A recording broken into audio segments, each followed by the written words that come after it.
The Zinfo has been told that British Challenger 2 tanks are now being used in Ukraine. Surprise incursion inside Russia. Ukraine is expanding its military operation in the Russian region of Kiev, and even setting up an administrative office there, while a senior commander has claimed that Ukrainian troops have now advanced a further 1.5 kilometers. That's in the last 24 hours. He says they now control 1,150 square kilometers of Russian territory and have seized 82 settlements, but Russia is insisting its forces are pushing Ukraine back. So that's the latest on the ground. Rebecca, how do you see this? Well, it's clearly a bold move by Ukraine. Do you think it's risky? Do you think it's dangerous? I mean, for example, we're seeing British tanks now operating on Russian soil.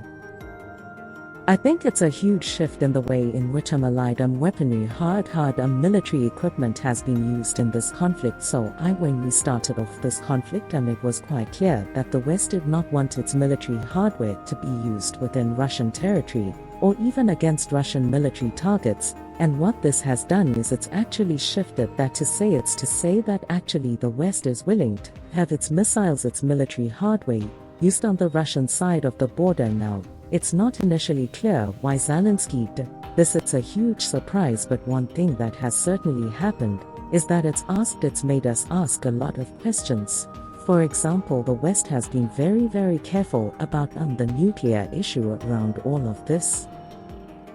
It's been incredibly careful not to disrupt the Russians too much, not to provoke a nuclear response. So one reason for doing this might be to test Russian reactions to all of this. On the other side, of course, it also gives Russia something of a propaganda tool, because Russia is saying today that in its TASS news agency that some of this incursion is actually being run by Western secret services. So you can see that there's a little bit of posturing for position here, but it's very interesting what's happening. Perhaps it's something to trigger the war ending slightly more quickly. We'll have to see. Jennifer, what's your view of it? I mean, do you think there's nervousness in Washington that Western hardware, including American hardware, is now being used inside Russia by Ukrainian troops? You see, I believe that the Ukrainians this is a good jockeying for them, because they're getting so beat up on the Eastern Front that this allows them to have Russia defer some of their equipment and ammunition and troops to where their OCC,